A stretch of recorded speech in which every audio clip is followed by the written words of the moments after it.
Kaçmış havuza benzeyir deniz indi, soluğun yerlerde kalır, saldığın her iz indi. Toy günü yarı kaçmış gelinlere benzeyir, ah paltarlı bulutlar.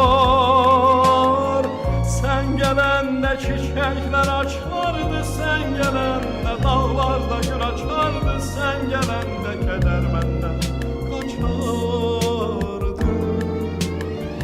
Sen gelende çiçekler açardı, sen gelende dağlarda gül açardı, sen gelende keder benden kaçardı.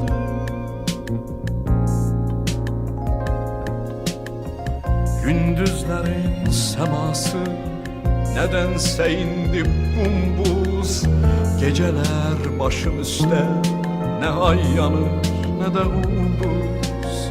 Nedense bu hoş baharda sarı yarpaklar açır, sökendiğim ağaçlar.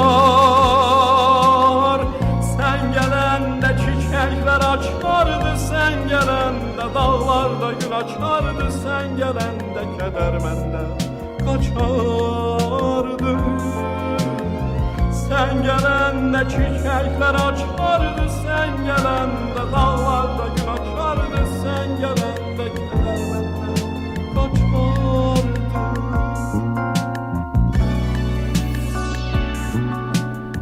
Suyu kaçmış havuza benzeyir deniz indi, solğun yerlerde kalır, saldığın her iz indi.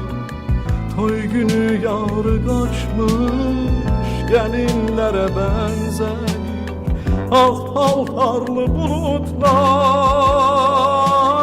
Sen gelende çiçekler açardı, sen gelende dağlarda gül açardı, sen gelende keder benden kaçardı. Sen gelende çiçekler açardı, sen gelende dağlarda gül açardı, sen gelende keder benden kaçardı.